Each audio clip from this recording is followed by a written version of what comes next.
8-year-old Min Ji-woo sat on the cold hospital floor outside the intensive care unit, her small fingers wrapped around her most precious possession, a porcelain doll with golden hair and a blue silk dress. Through the glass window, she could see her mother lying motionless, connected to machines that beeped with mechanical persistence. The doctors had been speaking in hushed tones with her grandmother, using words Ji-woo didn't fully understand, but whose meaning she felt in her bones.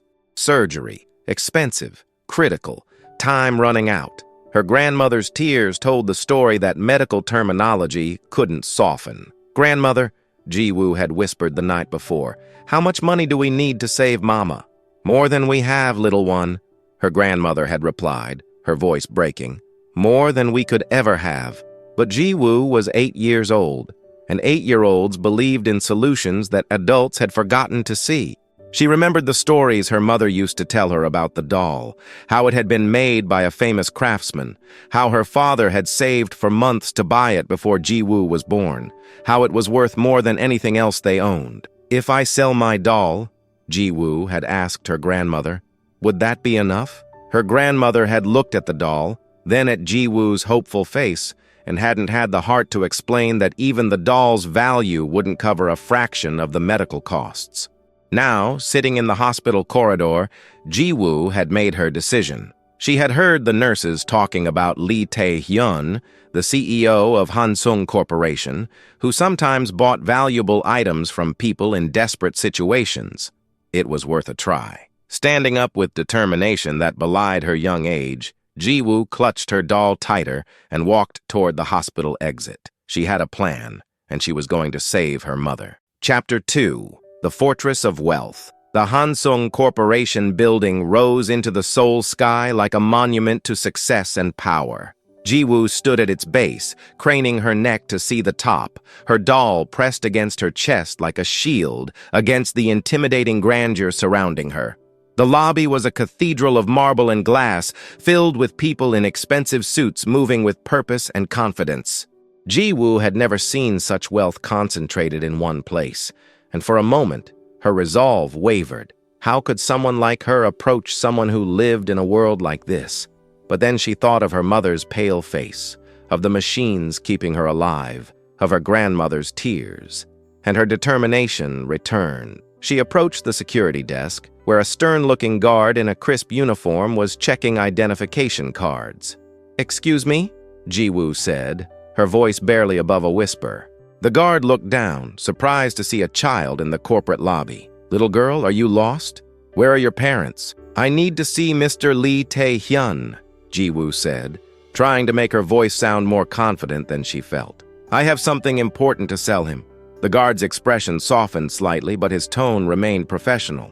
"I'm sorry, but Mr. Lee doesn't see visitors without appointments. You'll need to have your parents call his office." "My mama is in the hospital," Ji-woo explained, her voice starting to crack. "She's very sick, and we need money for her surgery. I heard that Mr. Lee sometimes buys valuable things from people who need help." She held up her doll, its porcelain face catching the light from the lobby's chandeliers. "This is very valuable. My papa bought it for me before he went to heaven. I'll sell it if it saves my mother."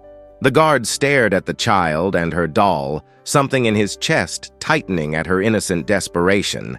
He had children of his own, and the thought of one of them in this situation made his professional composure waver.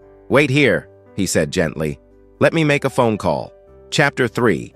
The cold CEO Tae-hyun sat in his corner office on the 42nd floor, reviewing quarterly reports with the mechanical precision that had made him one of Korea's youngest and most successful CEOs. At 35, he commanded a business empire worth billions.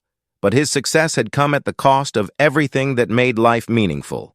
His assistant knocked and entered without waiting for permission, a privilege earned through 5 years of flawless service.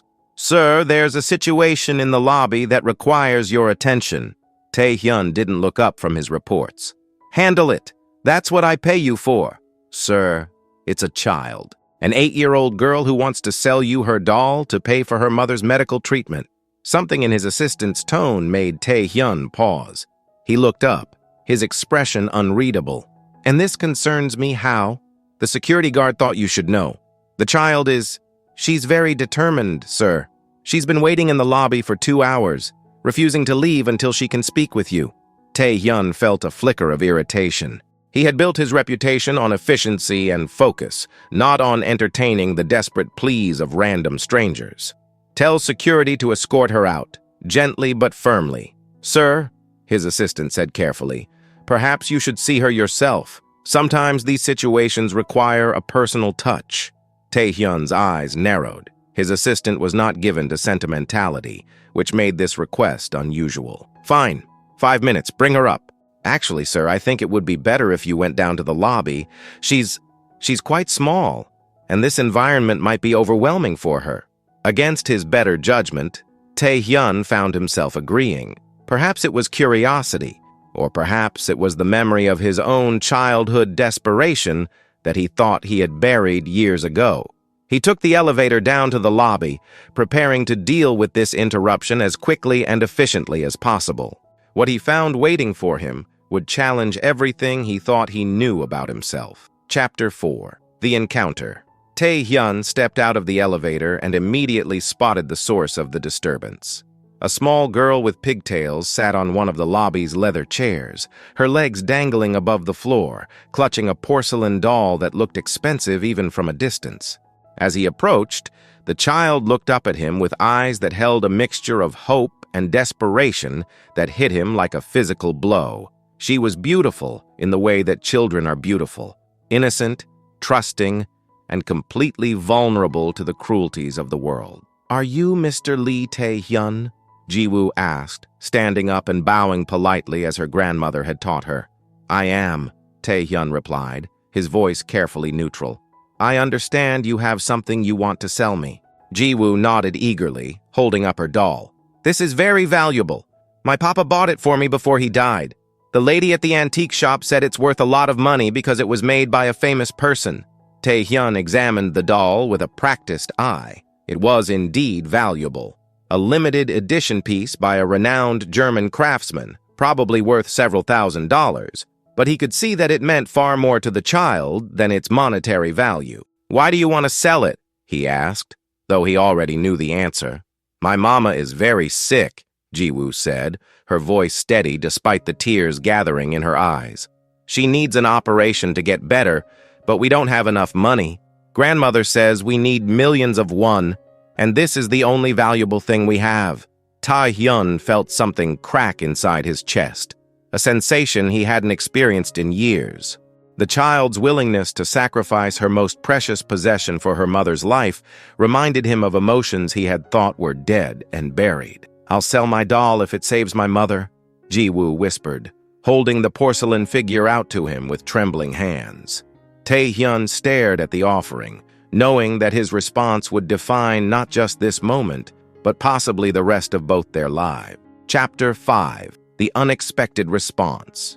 Tae-hyun looked at the doll in Ji-woo's outstretched hands, then at her face, so young, so hopeful, so completely trusting that he would help her save the person she loved most in the world. For a moment, he was transported back to his own childhood, to a time when he had been just as desperate and far less fortunate in the adults who held his fate in their hands. "What's your mother's name?" he asked quietly. "Min Soo-jin," Ji-woo replied immediately. "She's at Seoul National University Hospital. She has something wrong with her heart, and the doctors say she needs surgery very soon or she might go to heaven like Papa did." Tae-hyun pulled out his phone and made a quick call to his assistant. "I need you to contact Seoul National University Hospital immediately. Find out about a patient named Min Soo-jin. Cardiac surgery case. I want a full report on her condition and treatment costs within the hour." Ji-woo watched with wide eyes as this powerful man took action with the efficiency she had only seen in movies. "Are you going to buy my doll?" she asked hopefully. Tae-hyun knelt down to her eye level, bringing himself into her world rather than forcing her to reach up to his. "I'm going to do something better than that. I'm going to make sure your mother gets the surgery she needs, and you're going to keep your doll." Ji-woo's eyes widened in disbelief. But I don't have any money to pay you back, and grandmother says we can't accept charity." "It's not charity," Tae-hyun said, surprising himself with the gentleness in his voice. Consider it an investment. Someday when you're grown up, you can help someone else the way I'm helping you today. Tears began streaming down Ji-woo's face as the magnitude of his offer sank in. You really mean it? You'll save my mama? I really mean it, Tae-hyun confirmed. And for the first time in years, he felt like he was doing something that mattered more than profit margins and market share. Chapter 6. The Hospital Visit. Within hours, Tae-hyun had arranged for the best cardiac surgeon in Seoul to take over Min Soo-jin's case. He found himself accompanying Ji-woo and her grandmother to the hospital, telling himself it was just to ensure the arrangements were properly handled. The grandmother, a woman in her 60s with weathered hands and kind eyes, was overwhelmed by the sudden turn of events. Sir, I don't understand why you're helping us. We're nobody special.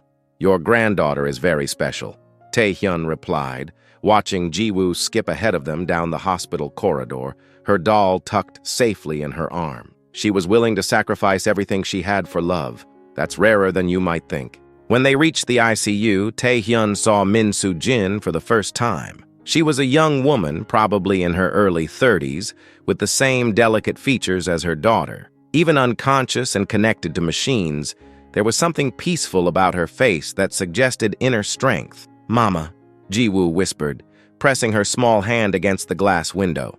I brought help. Mr. Lee is going to make you better.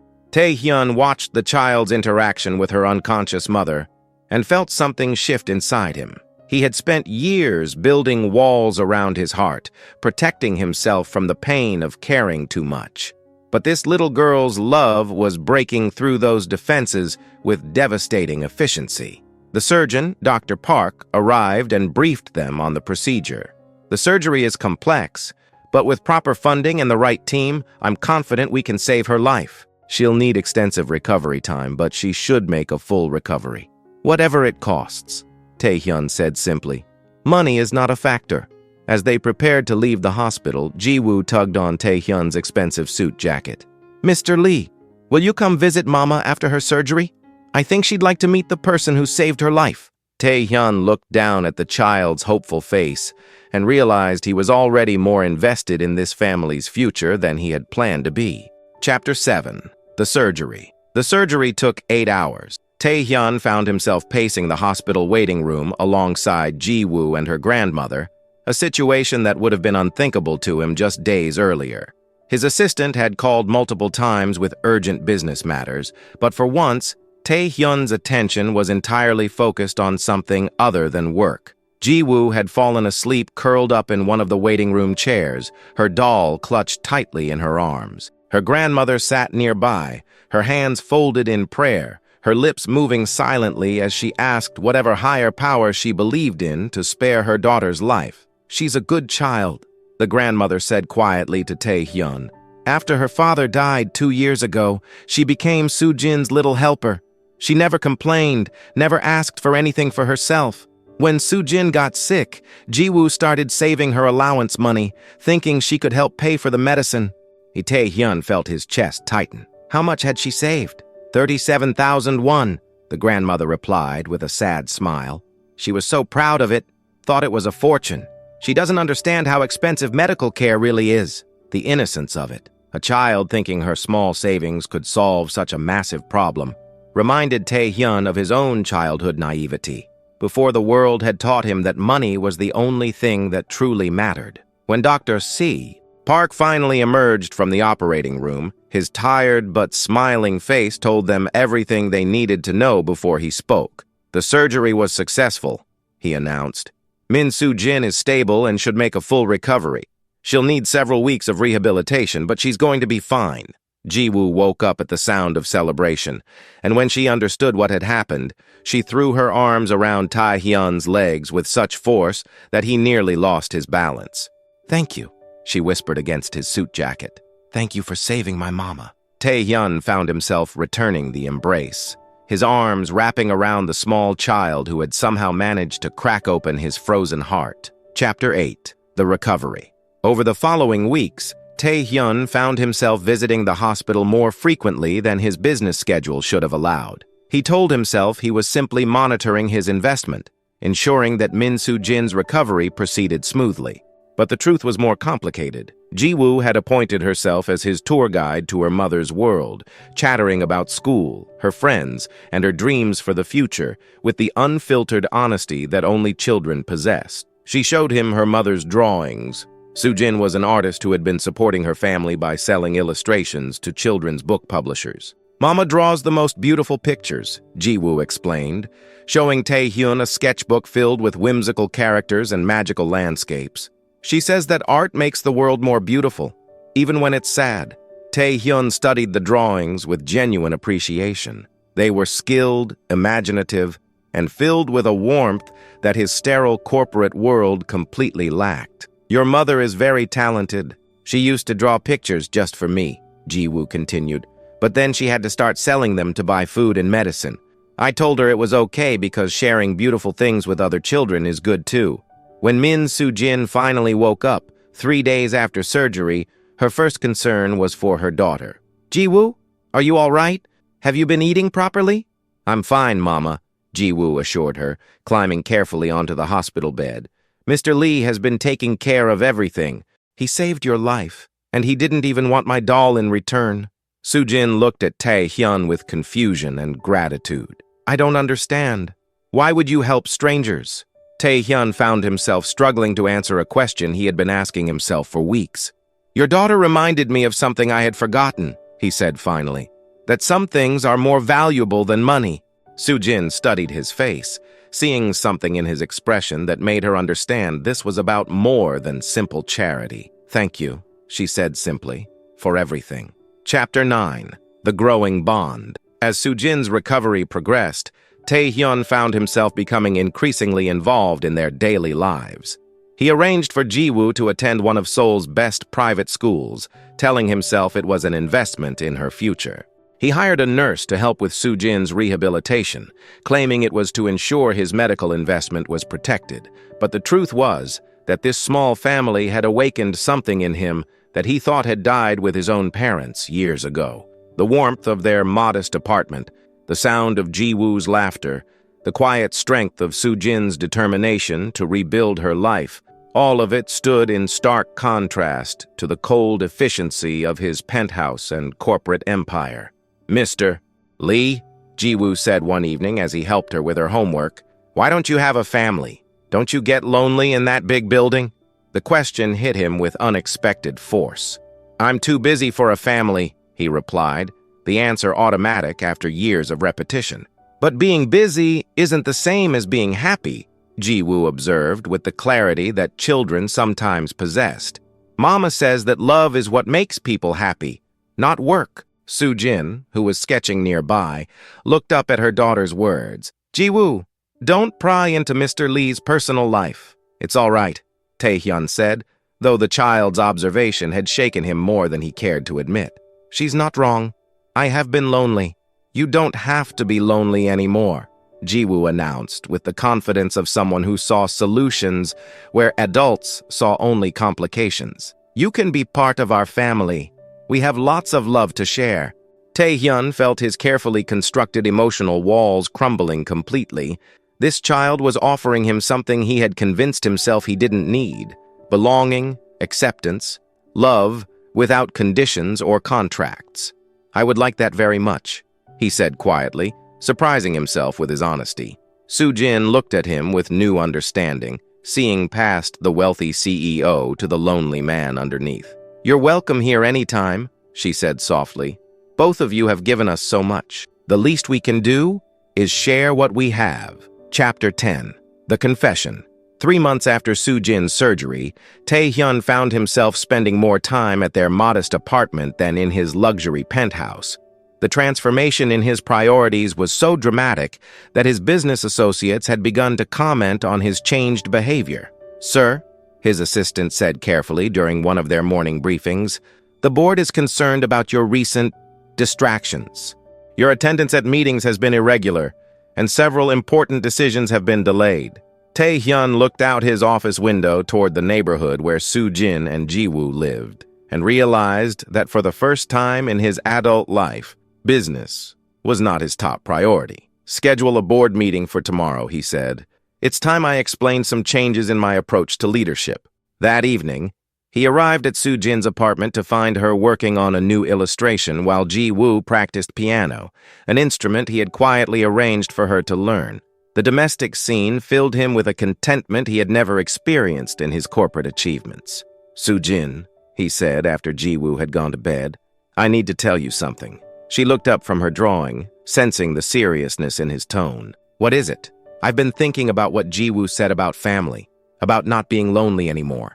And I've realized that somewhere along the way, I've fallen in love with both of you, not just as people I'm helping, but as the family I never knew I wanted." Soo-jin set down her pencil, her expression thoughtful. "Tae-hyun, you've done so much for us already. You don't need to feel obligated." "This isn't about obligation," he interrupted gently. "This is about choice. I'm choosing to love you both. I'm choosing to want a life that includes bedtime stories and homework help and family dinners. I'm choosing to believe that Ji-woo was right when she said love is what makes people happy." Soo-jin studied his face, seeing the vulnerability he was showing her. "And what about your company? Your career?" "They'll survive," Tae-hyun said simply. "But I won't survive without this, without you both." Soo-jin reached for his hand, her touch gentle and warm. "I love you too," she whispered. "Both Ji-woo and I do. You've become the heart of our family." Chapter 11. The Proposal. 6 months later, on the anniversary of the day Ji-woo had first appeared in his lobby with her precious doll, Tae-hyun made a decision that would complete the transformation of his life. He had planned the moment carefully, wanting it to be perfect for both the woman he loved and the child who had become his daughter in every way that mattered. The setting was the hospital garden where Soo-jin had taken her first steps during recovery, a place that symbolized new beginnings and second chances. Ji-woo was in on the plan, barely able to contain her excitement as she helped arrange the surprise. "Mama," Ji-woo said, leading her mother to a bench surrounded by cherry blossoms, "Mr. Lee has something important to ask you." Tae-hyun appeared from behind a tree, carrying a bouquet of flowers and wearing an expression of nervous hope that Soo-jin had never seen before. In his other hand was a small velvet box that made her heart race. "Soo-jin," he began, his voice steady despite his emotions. "A year ago, your daughter taught me that some things are more valuable than money. She showed me that love is worth any sacrifice, and that family is the only success that truly matters." He knelt down in front of her, opening the box to reveal a simple but elegant ring. "Will you marry me? Will you let me be Ji-woo's father officially? And will you be my partner in building the kind of life that's measured in love instead of profit?" Soo-jin felt tears streaming down her face as she looked at this man who had saved not just her life, but her daughter's future and her own capacity for happiness. "Yes," she whispered.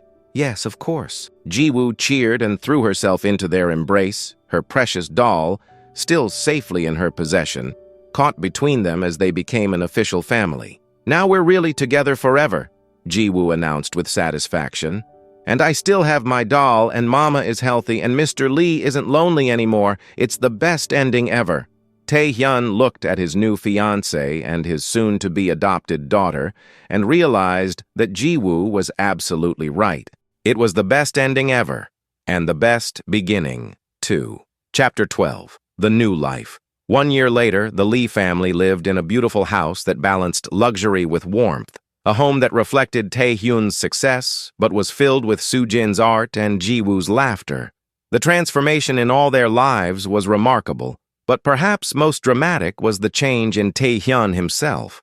The ruthless CEO had evolved into a leader who prioritized employee welfare and social responsibility. Under his new management philosophy, Hansung Corporation had become known not just for profitability, but for ethical business practices and community involvement. "Daddy," Ji-woo said one evening as they worked on a puzzle together. She had started calling him Daddy shortly after the wedding, and the word never failed to fill his heart with joy. "My teacher wants to know if you'll come speak to our class about helping people." "What would you like me to tell them?" Tae-hyun asked, genuinely curious about her perspective. "Tell them about how I wanted to sell my doll to save Mama, and how you taught me that love is the most valuable thing anyone can have. Tell them that helping people isn't about money. It's about caring." Soo-jin looked up from her easel where she was working on a new children's book illustration. Her art career had flourished under Tae-hyun's encouragement and support. She's right, you know. You've taught us both that true wealth isn't measured in bank accounts. Tae-hyun pulled both his wife and daughter into a hug, marveling at how completely they had transformed his understanding of success and happiness. You two taught me everything important I know about life. I was just smart enough to listen. Later that evening, as he tucked Ji-woo into bed, she held up her porcelain doll, still her most treasured possession, but now a symbol of love preserved rather than love sacrificed. "Daddy, do you think other children need help like we did?" she asked. "I'm sure they do," Tae-hyun replied. "Why do you ask?" "Because I think we should help them. We have so much love now, and love is supposed to be shared, right?" Tae-hyun smiled, recognizing that his daughter had just proposed what would become their family's greatest mission. "You're absolutely right. Love is supposed to be shared." As he turned off the lights and left Ji-woo to sleep peacefully with her doll, Tae-hyun reflected on the journey that had brought them to this moment. A desperate child's willingness to sacrifice everything for love had awakened his own capacity for love, and in saving her family, he had found his own salvation. The little girl who had whispered that she would sell her doll to save her mother had instead saved them all, and taught a millionaire that the most valuable things in life could never be bought, only given freely from the heart. This touching story reminds us that sometimes the smallest acts of love can create the biggest changes in our lives. Ji-woo's willingness to sacrifice her most precious possession for her mother's life awakened something beautiful in a man who had forgotten how to care about anything beyond profit. Their story shows us that true wealth isn't measured in money, but in the love we share and the lives we touch. Sometimes the people who need saving the most are the ones who appear to have everything, and sometimes the greatest teachers come in the smallest packages. What did you think of Ji-woo's innocent wisdom and how it transformed Tae-hyun's life? Share your thoughts in the comments, and don't forget to subscribe for more heartwarming stories about love, family, and second chances.